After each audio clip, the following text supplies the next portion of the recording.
The broadcast is now starting. All attendees are in listen-only mode. Hello, and welcome to today's webinar on business process flows and Microsoft Dynamics CRM.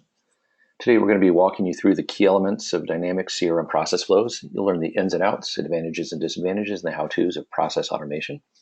I am Brian Dunn, Director of Marketing at QuantaCRM, and with me today is Miriam Florio, Senior Consultant. I'd like to thank everyone for taking the time to attend, and I'll just take a minute to cover some of the call logistics before we start our presentation. Everyone is currently in listen-only mode, so if you have any questions, just type them into the question box in the GoToWebinar control panel over on the right side of your screen, unless you moved it, and we'll get to those questions and answer those at the end of the webinar. Also, this webinar will be recorded, so if you missed some details and need to view it again, or if you know someone you think might benefit from the information and they aren't here today, then you can just visit us on our events page at QuantaCRM.com. It's QuantaCRM.com/events. And the recorded presentation will be up there tomorrow if it's not up by the end of the day today. And while you're on the events page, of course, you're going to see our other upcoming webinars as well as our recordings of past events. So if you find this one valuable or have interest in other topics concerning Dynamics CRM, then you can just sign up for our other webinars there. And today, for the webinar, we should run about half an hour. So without further delay, we will get started. Okay, thanks, Brian. I'm going to be pulling up Dynamics CRM Online. And we're going to start off by looking at business process flows.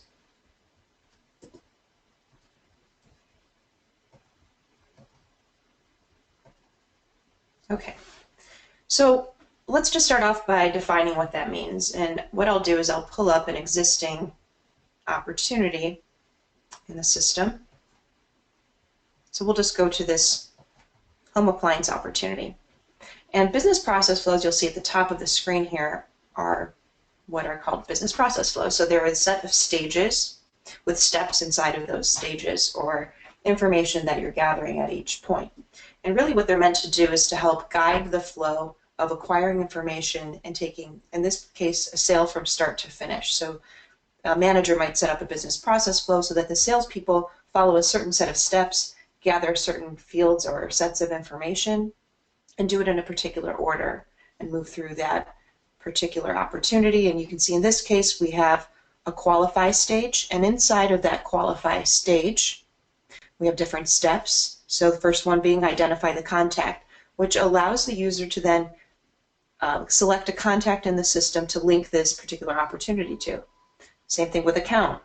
So the contact and the account are of course related. Purchase time frame, the estimated budget, purchase process, decision maker, and summary. So you can see that's all part of the qualify stage. And so once the user completes that, they could then move on to the develop stage and so forth. So hopefully the goal is to get to the close stage and close out this opportunity as won or close it out as lost. But what does this business process flow look like in the background? How would these apply to your business? And in some other cases, you might have different kinds of business process flows for the same entity. So we'll talk about that as well. But first, let's take a look at editing this current process. So as an administrator, I'm logged in right now as Molly Clark, who has those rights. I can see an edit process button directly on this page or form. Now, other users wouldn't see the business process button there.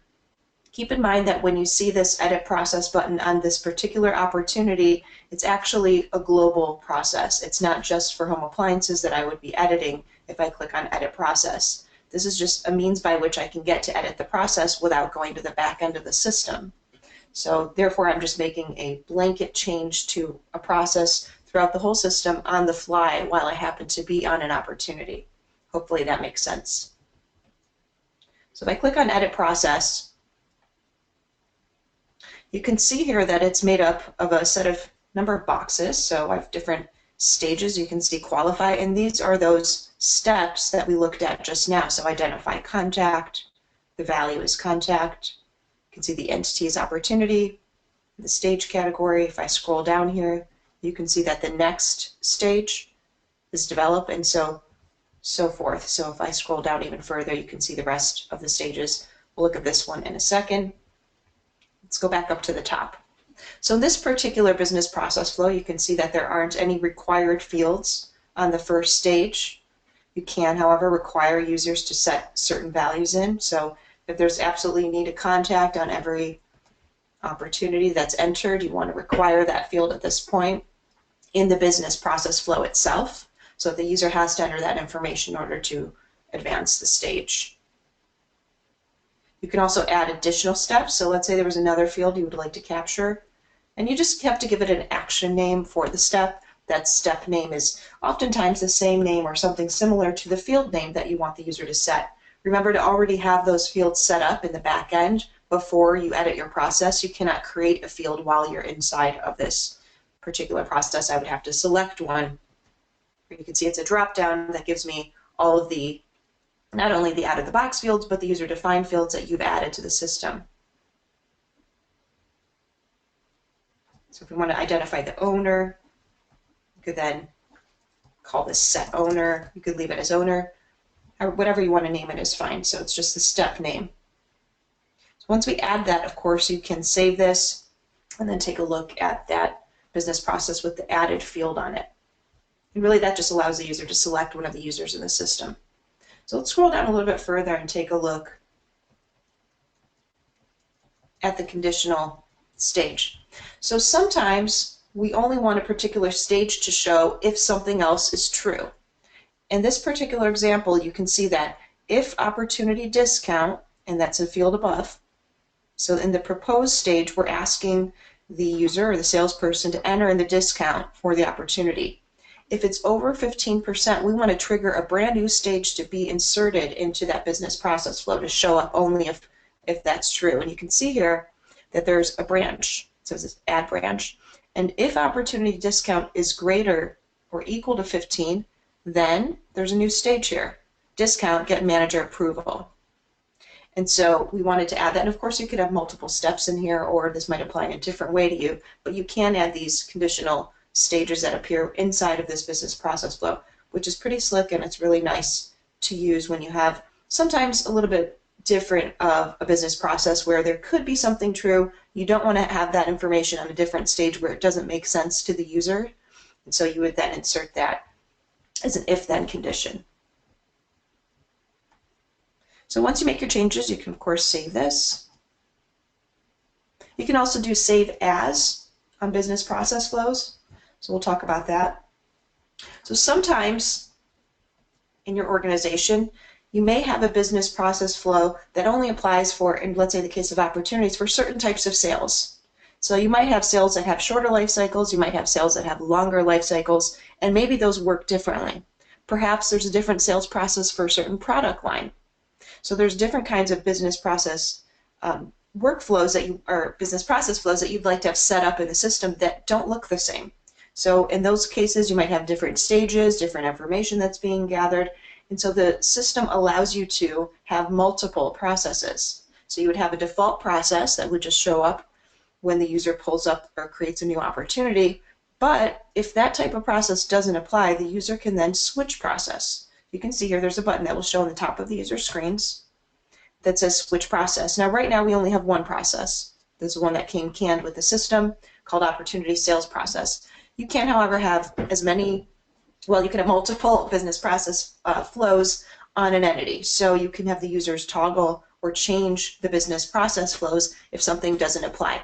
Now, in the middle of an opportunity, let's say, you wouldn't want users to switch between business process flows because, of course, that's changing the whole way that that sale would work. They can, it's possible, but usually don't want to have a mix and match situation. You want to keep it all in the same process for a particular type of sale in this example. So you may have one that's product line B, business process, and so the user would then select that, and it would change what you see at the top. So the stage names would change, of course, if you made them very different. The information that you gathered at each stage could change. And so there are different ways of changing or adding additional business process flows. You saw I could have done a save as on the previous screen. So you can copy your existing business process flow and then modify it. You could also create your own business process flow. We'll take a look at where the processes are in a second. So we're going to go to settings, And then we're going to go to the process center.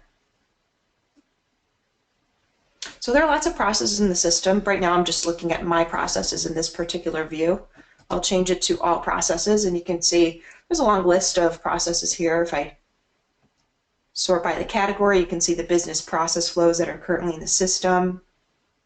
You can add a new business process flow directly from here if you wanted to. So you could, that opportunity sales process actually lives here in this process center. You could go into this, you could do the save as from here. You could also just create a brand new business process flow and apply it to an entity. Remember that business process flows also exist for other entities. You might have already seen that on your case entity, for example. You can create them across the board. So now we're going to just take a look at other types of processes, and then we're going to set up an automated email message that's going to go out to a contact when a case is created. So that will be our live example. In order to create a new process or any kind of automation, you're going to click on New here inside of the processes, give it a process name. So we'll say auto email upon case creation. The category. So I'm going to briefly cover what these are. In future sessions, we might dive in further into these topics, but not for today. Today, we're going to be looking at what's called a workflow. There are other types of processes that you can set up, one of which is an action. Actions need to be triggered. And so actions can be something not actually tied to an entity. For example, if you just want the system to perform an action without being tied to a case, for example, you would use the action category. It's rarely used in, for most businesses, but actions do work in a lot of examples. Of course, we looked at business process flow dialogue, something very different, something really useful if your customer service team is using CRM a lot. Perhaps they're on the telephone and they're calling customers to see how things are going. They might be checking in on an issue. You can create dialogues that the user can select when they're going into, let's say, a case. If you apply a dialogue to a case, you can put them on any entity. And that would give the user a dialogue to follow. Hello, my name is so-and-so. I'm calling about issue. And then you can have the issue listed.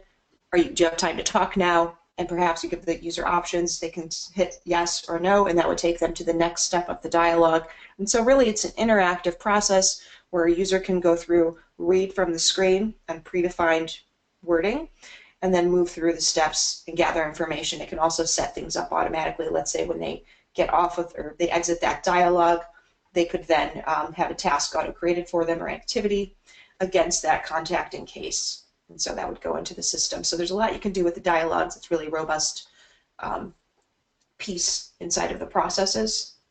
What we're going to be looking at is workflow. So we're going to set up a workflow, which is this sending an email out that's tied to this particular case once it's been created. And the entity, of course, is going to be case because we're going to be creating it against case records. We're going to leave these default settings, run this workflow in the background. It's a new blank process, and click OK. And that's just going to bring me into the workflow editor. You can see here most of this information is already filled in for me. Start when is an option, so it needs to know what triggers this event or what triggers this workflow, and we want this to be upon case creation. This actually happens to be the default checkbox on here. It says record is created. Perfect. We're going to leave it as it is. You do have other options here. You can say a record status changes, perhaps particular fields change on a record. You could then select those fields. Maybe you just want a manager to know if something's been deleted. You could always check record is deleted and then create those steps. So once the top part of the screen looks good, then you're going to want to add a stage.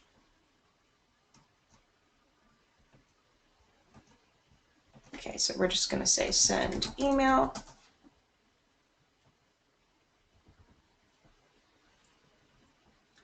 And we're going to choose the step to be send email. You can perform other actions though, so you can see here you can create another record, update a record, assign a record, perform a different kind of action, change the status, stop the workflows. There's a lot of things that can happen.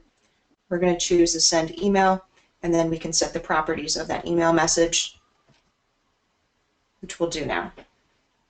So you can see here I have an email editor. If you already have a template created, you can of course use templates inside of workflows, and so then you wouldn't have to rebuild it right here. We don't have any created for this particular case, but we're just going to make something really quickly without a lot of content, so you just get the idea.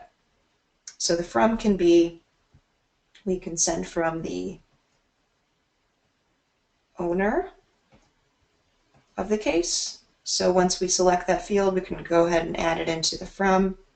So you can see the from is going to be the owner on the actual record itself. The to,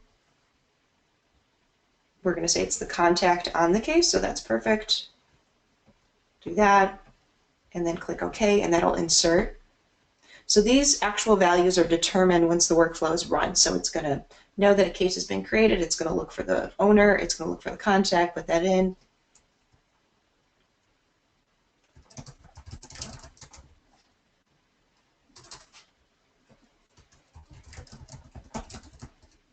Okay, and then of course you can put in details for the case. This is the case number. You can add in multiple fields into here.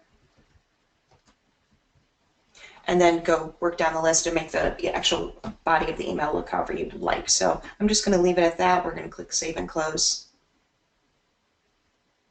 Now once you set up your workflow, and of course if you wanted you could have additional steps or that you want to be performed. But generally I'd say start simple and then build on. Start it simple, check it, make sure it's working right, and then if you want to add another step to it, go back into it and add the second step later, or even just do a different workflow if there's a totally different action that's being performed. So you can save this. We're going to actually save and close, and then we can activate it, and then that would actually make the workflow something that's running.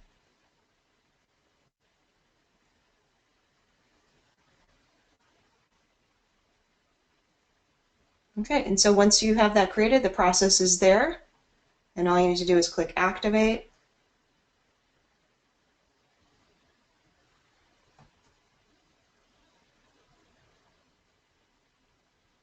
And it's ready to go. So once we create a new case record, the contact on the case will then receive the email for that particular problem. So I think we now have time to go to questions, Brian. Okay, and there were a couple that came through. So the first one is, can you have stages in a business process flow that only appear when another condition is true? So you can. So let's go back to, let me just pull up.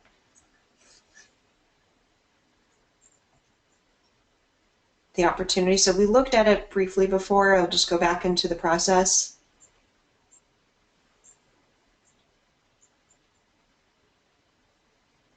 And so you can insert, let's say, a branch here. So if we wanted to say the customer need was equal to a particular value, then we can add a branch here and say if the customer need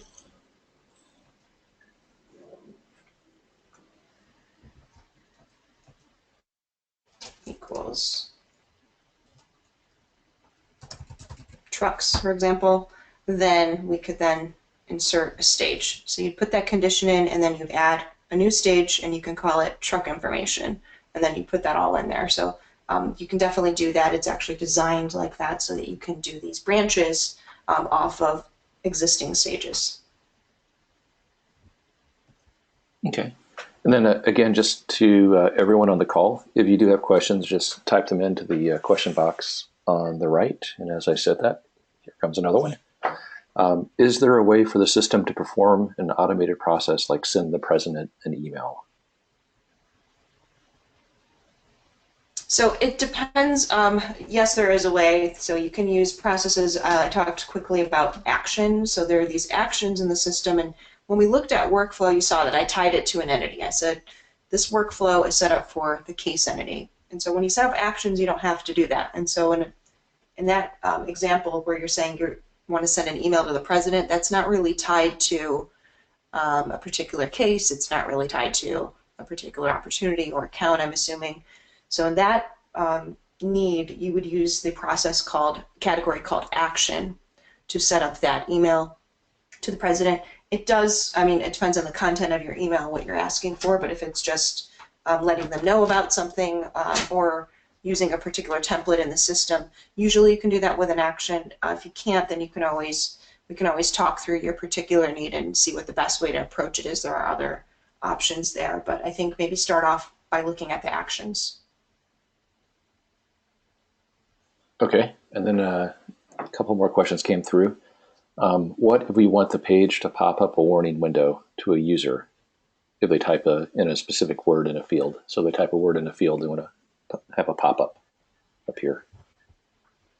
A pop-up appear on the page. So there's really no native functionality that will trigger a pop-up window to come up on the screen or really be obvious in the face of the user when they're using the system. If, let's say, they perform something that's wrong, or you just really want to make sure they know something's important, it can be accomplished using some scripting on the page. So if you want something like that to happen, especially if you want to make it a bright color or something really obvious, you can always talk to your success coach and find out what the options are there. But it's usually just some code that we would add to that particular page and have it triggered based on whatever your conditions are. But no really out-of-the-box type of functionality would allow you to do that, what you're asking for. All right. Would we be able to set up workflows on accounts, not just opportunities or cases? We enter our leads as accounts and then turn them into customers. That's a great question. So a lot of folks who use CRM use accounts to really hold what other organizations might use leads for, just to keep everything in a single central location. So that's a great idea to set up a business process flow directly on the account level. Now you can actually set those up on different entities. You could do it on the contact as well. So if there's sets of information that you want to gather at different points of time, maybe upon entry, when you're setting up an account, when you have little information, there are just a few things you want the user to gather. And as you progress them, maybe when they're in the opportunity stage, or hopefully once they purchase, then there's additional information that the users should enter, then you can always set those up and require them at those points in time inside of that process flow. But I think that that's a really good way to approach using an entity like an account to hold information that may not be the same for every kind of account in the system, or and also use conditionals inside of there. All right, then we got another one here. Can all of my sales team go in and create workflows? I don't want everyone going into this area and setting up things that may affect other users. So the right to set up workflows is actually granted. You want to just, all the processes, in fact, together are right-driven or privilege-driven. So you just want to make sure that you look at the security roles for the users. Check the customization tab, I believe, and make sure that the users either have or don't have options to add processes to the system. So you may just want to keep that as a few users who are power users, who understand how those things work, could test them. Perhaps if you have a sandbox, that's a great place to start and test those there. You can always take that solution and then import it into your production environment if you happen to have one. Okay, and that looks like it for the questions, unless one pops up here in our closing comments. But I'll go ahead and start wrapping up. I'd like to thank everyone for attending today. We know your time is valuable, so we hope you found the information we presented today valuable too. If you have any questions that come up after we end the presentation, don't hesitate to reach out to us at 844-244-6310. That number's up on the screen. That's 844-244-6310. We would love to hear from you. You could also email Eric Anderson. His information is there as well. And again, today's presentation has been recorded and will be posted to QuantaCRM.com/events, if not by the end of the day today, by the end of the day tomorrow. So if you missed some details, or if you know someone you think might benefit from this presentation, you can find the recording there.